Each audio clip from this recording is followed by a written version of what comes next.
Hello, people. Welcome to another edition of A Dose of Drew. And tonight we have the myth, the current legend, the Kizer Militaw in black anodized titanium, purple haze fat carbon, and ooh la la, that polished DLC S45VN. The legend before it is even in its own time. This has gotten a lot of rave reviews. And before we get too far into it, let me tell you, there's a lot of it that is very, very well deserved.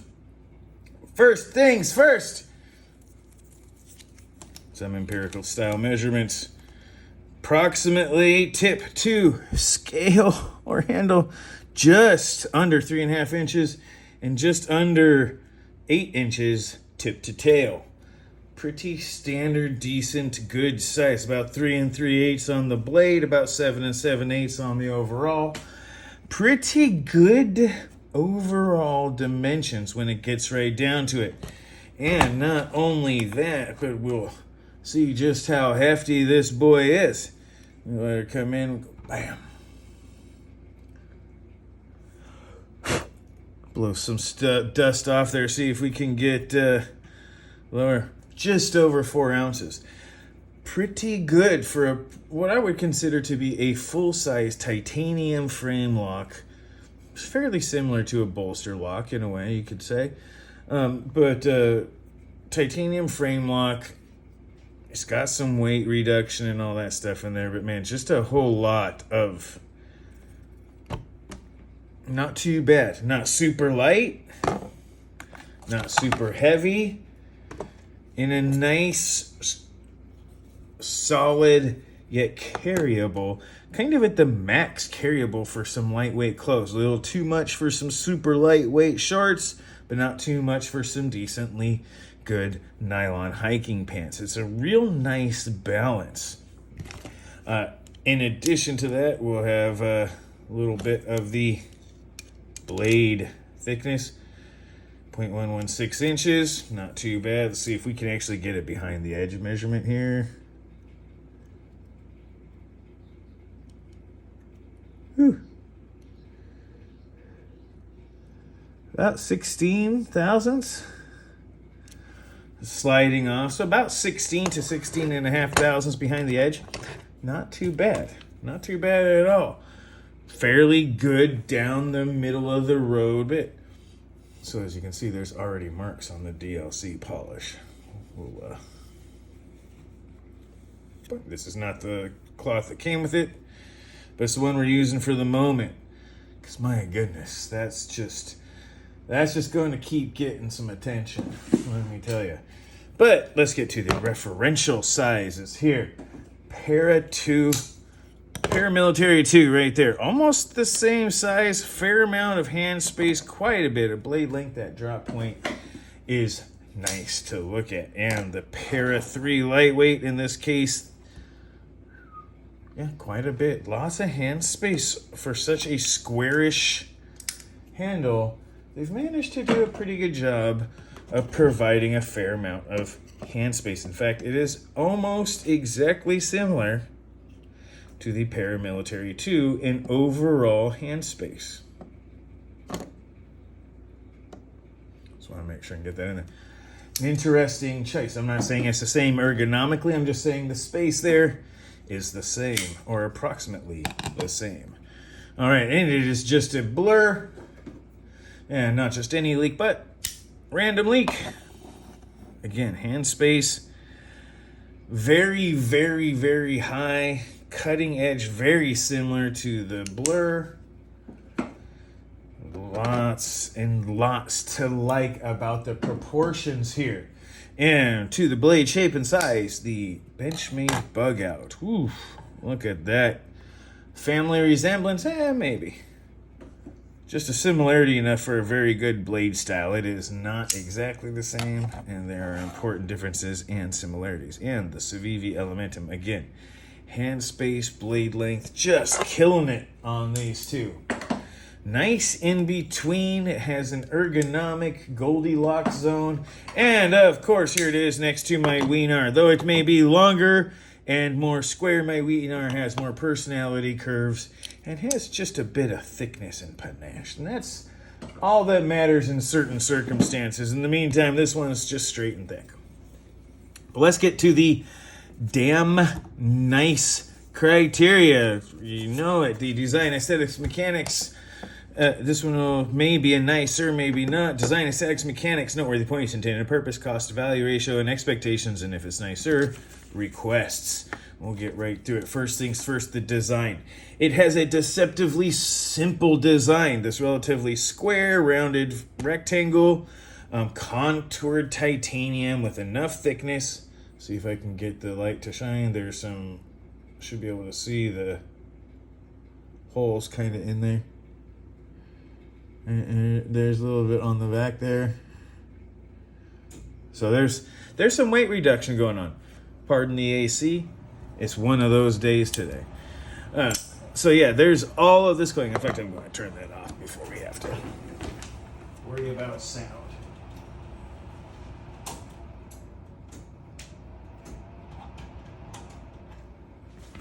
And I'll just have to sweat it out. Anyway, the beauties of living in the Southwest. So, as I was saying, design, very nice. That drop point blade has some similarities to many of the Swedge drop points, but it does have a nice bit of style. It's a high, not full flat grind, which gives the top of the thumb hole or opening trapezoid, whatever. This bigger part has a greater thickness than this part, so as you slide up, you're going to naturally catch, which makes it deceptively more allowing of the finger flick. And it is outstandingly good in that particular bit. And the front flipper, very nice. Ergonomics, again, this square, a lot of people may not like, and I was kind of put off by it. First looked pretty, but it's done, the proportions are just right. The saber grip, the broom handle style kind of handle, broomstick handle, whatever they call it. It's actually pretty good. You can get a fair amount for meat, as long as your hands aren't slightly larger than average. You can get a pretty good amount of grip. For just a large, medium to large size gloves, it'll do pretty good. You might be a little tight, but I can get 4 fingers on here with a little bit of spread. So it may even be up to a extra large glove. And in the pinch grip, the flat here, where the tang actually provides a nice flat surface, provides not necessarily a full choil, but it does provide a nice landing space and surface for your finger in a pinch grip. The sharpening choil keeps it away from your hand, so the design and the ergonomics, very nice. And the lines, I mean, that's pretty straightforward. The lines are actually very complementary to the overall broomstick handle design.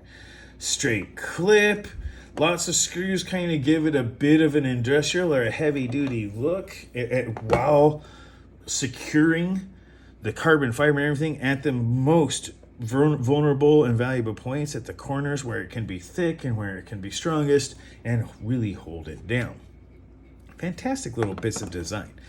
Aesthetics on it, oh my goodness. Like, what do you want me to say? I think this is gorgeous.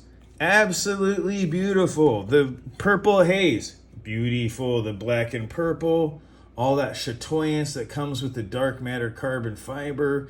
The purple highlights in it, absolutely amazing.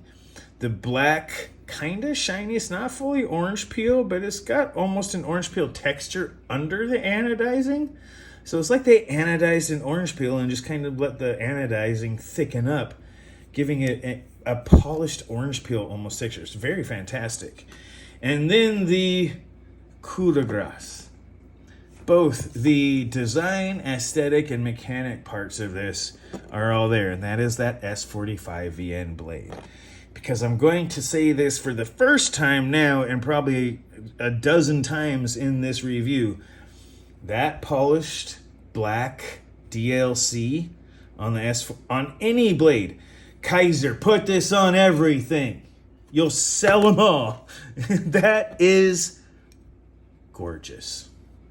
The polished shine, the reflection, the black mirror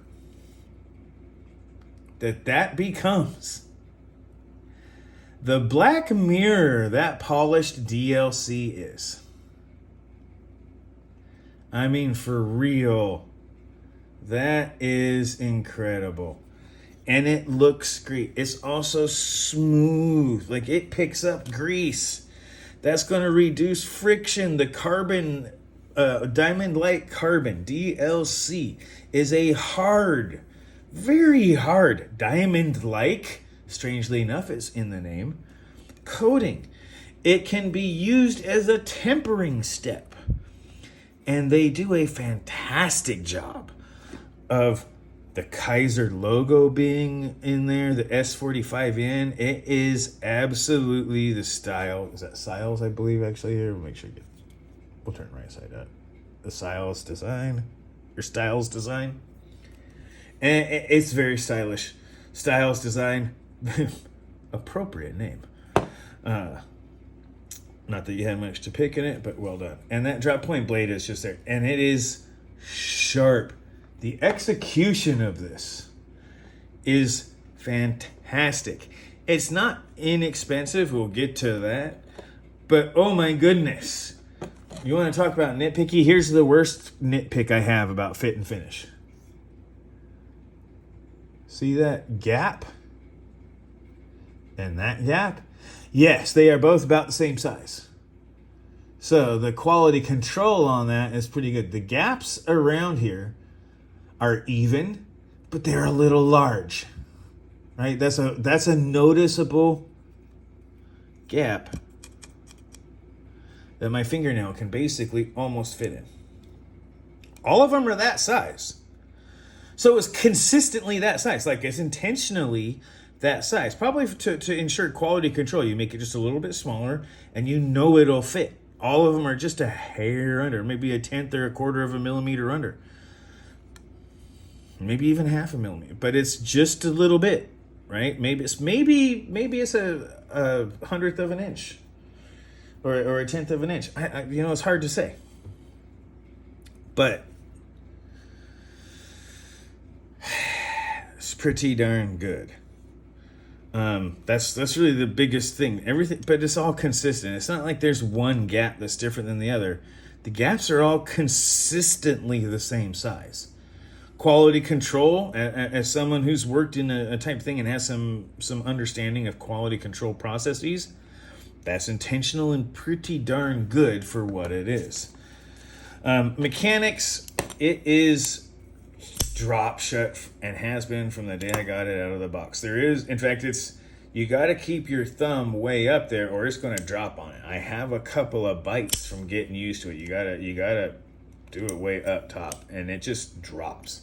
It is almost a little too drop shutty for me. I like them just a wee bit more linear and hydraulic in the action. Like, this is going to shut if you pull that. It could be tuned, I'm sure, just a little bit. I haven't tried. But it's out of the box. It's tuned to be very drop shutty. Not my favorite, but it's obviously smooth when it does so. And it is easy to close, right? It does not take a lot of drop to get it to close. It just wants to. You just got to keep your finger up close to where it's going to drop. And as you can see, it hits the nail. If it doesn't hit if that wasn't my fingernail, it would be my finger. So just keep that in mind. This one is one that might give you a couple of knife bites as you get used to it. But you'll get used to it. Noteworthy points. This is S45VN in anodized titanium, fat carbon inserts with that gorgeous polished DLC that Kizer should put on every model they can. I don't care what steel. Give me RPM 9 with this or D2 with this, but heat treated right or CPM, this can go on anything and it will make it better. And you'll sell. You'll sell them all. My goodness, you'll sell them all. But anyway, that's a very noteworthy point on a relatively affordable knife. That being a very relative term in the under 200 affordable range, finding polished DLC, very, very unusual, not common, and just such an outstanding feature. Kizer sells these, and there's a very good reason they sell them all. It's very well put together, and these little tiny points, like that big finger swell, the deceptively good ergonomics, the smooth action, that once you feel that almost polished orange peel, like it is a weird tacky smooth. It's not mirror, right? It's got that matte mirror. It's almost polished, but it has just enough texture. It is fantastic. And very, very, very much a noteworthy point. Everything about the design, the simplicity, the attention to detail, the execution to get this right, from that polished DLC, the S45VN that seems to have a pretty decent heat treat. Haven't gone to sharpening it on some alumina or anything to get an idea, but if the S35VN with a good heat treat is any indicator, this stuff will take forever to sharpen. So we'll see.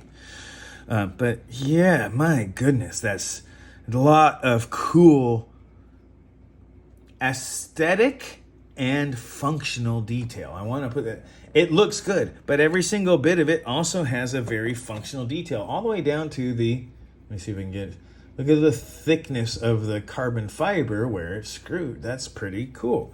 There's just a lot of great detail to it. And its intended purpose to me is an EDC banger. This is a knife you can use every day. That carbon is going to be shiny, and it really won't take a lot of, it's diamond-like. Like DLC tends to do pretty good. It might take grease and stuff on it, but you can usually clean it. It's not going to scrape through. So it's actually a user, and it fits nicely. It goes so, it fits basically within its own profile in the clothes. It's heavy enough to use for pretty much any folding knife task. It's also classy and light enough to carry, just to have a cool knife to break out, because it's really hard. If you pull this thing out, that makes a statement that you have a cool knife. And you don't have to say anything. And it's a great EDC. And I actually believe that's the intended purpose, is to be flashy while still having that robust user knife quality and character underneath all that flare and flash. And it does it very well. And it's under $200, which brings us to that cost to value ratio. I believe when I got this one, I think it was $179, $189. Anyway, they're right around might be $220 now. They're right around that $200 mark. They're worth every penny, and it's extraordinarily well put together. It's still a great value. It is not inexpensive, right? This is not anywhere close to trying to be the value of something like the BRK Chirp, right? And while it's another one that's fairly high value, that has a nice look and kind of has a similar vibe, but at a lower price point, is the Glide by, and thank you for the correction, sir, Jacob Lundquist, the other J. Lundquist. There was a problem with my review where I kept calling it Justin, who is another knife designer that does fantastic work, but this is a Jacob Lundquist design, who is, I don't even know if they're related. They probably not. There's just a lot of Lundquists. So correction in this video, as well as I corrected the bad stuff that was written for the other one. But thank you, Jacob Lundquist, for correcting me on the Glide review. It is fantastic. This is a lower budget version similar to this. Deceptively simple, lots of attention to detail, and very, very good. And this is just the higher end version. And I'm going to give it a 92. Because you get, like, if you're looking at this knife and you're intending to buy it, you want to get a lot for your money. You want to get something that you can kind of feel special about having. It has one of the best steels out on the market today. It has one of the best finishes you can get on the market today. It has an extremely robust handle material in the titanium. It has a strong and robust frame lock. It has fat carbon dark purple haze dark matter. So very robust and strong, tough inlay material that can handle use, but will also just look absolutely fantastic for a long time. If you're wondering how I feel about this knife, if you haven't figured out, this one impressed me. The cost to value ratio, yeah, it's good. But here's the thing. I expected it to be good. But with all of the reviews coming out that were saying how good this was, I've seen a few of them now on lots of channels that I respect, saying how good this was, I had a lot of high expectations, and it still exceeded them. It still exceeded my expectations. Do I have any requests for this knife? No, this thing is at with the DLC and stuff, this is at such a price point. With so much value delivered that this is just a good knife. And you can probably keep selling the Militaw in one version or another for a long time. S90V with this DLC, probably about the only thing I would say would improve this as far as value delivered, but only by a certain measure. The toughness to edge retention ballast between S45VN and S90V is something not everyone appreciates the S90V for. So S45VN is a pretty good choice. The only other request I have isn't for this knife. It's what I said in the beginning. If you have this polished DLC available, put it on more knives, Kizer. My God. Oh, what? I mean, I'm just looking at a couple here like, are you kidding me? Polished DLC, yes, please. If you don't think for even a second that would be awesome in polished DLC, oh man. Like, you're talking to people who, oh my goodness, like, let's see, where else is another good one? I got a few here. Just hold up while I grab it. Yes. This one right here. Also one I could easily see with this same kind of treatment with the black and polished DLC. Or it would be like, put it on other knives, man. I think that finish is absolutely fantastic. I really do. And it is a high class bit. It's not the only one. There's something, this isn't as polished. Like, that's kind of matte, more like the titanium. That's that polished, that's just more knives with that. More with that on there. It's gorgeous. Even if it starts to become more ubiquitous, it's still going to be rare and beautiful enough that when you pull it out, you go, ooh. A lot of people aren't going to like it because it does take fingerprints, but they wipe right off. It's pretty much acid and other stuff impervious. So, absolutely fantastic knife. Styles, design, and Kizer, knocked it out of the park with this one. It's really hard to be too effluviant in the praise. Because for such a kind of broomstick black handle design, the contouring, let me see if I can get that to where you can see it, right? The contouring is pretty fantastic while still being robust. The ergonomics allow for just about every grip you could possibly want with ease and aplomb. Some people aren't going to like the front flipper, but as I flail, but it works pretty good. And if you don't, the thumb hole for being able to slow roll it or do the reverse flick, I mean, it is, you can pull your finger out once you break that detent, and it's just keeps flying open. The detent is tuned great. Everything is pretty well done. The mechanics are great. The design is deceptively robust and thoughtful. Mechanics keep going. The aesthetics hard second to very few, if none, on the aesthetics. It's just a matter of, what do you like? I put it up there with something like the sharpshooter jack here. It just, it has kind of a similar vibe in its high class yet usable aesthetic. And that polished DLC just destroys anything else. It is just so beautiful. It's hard to really say how much it adds to the knife for such a tiny thing. Maybe not tiny, but for such a small detail, what it does to make it look better.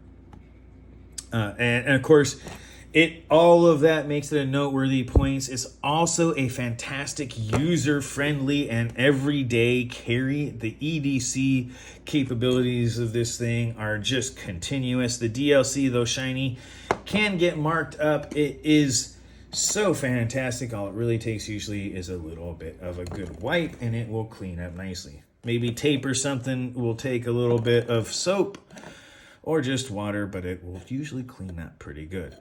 Cost to value ratio, it's about $200. We'll say it's in the $200 range. You might be able to find it for sales a little bit less. You might find it a little bit more, but it's around the $200 range, which actually is a pretty good value, even though it is not inexpensive. You get a lot here, and you pay not a lot of money for it, considering the rest of the market. And of course, if you expect this knife to be good, let me tell you, it's better than that.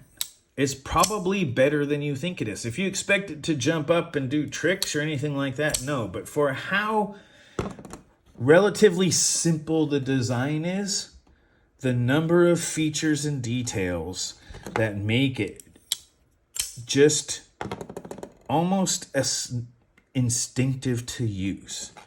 It is second nature. It's something that once you get used to it, it just works. You can carry it around. The only detriment is if you're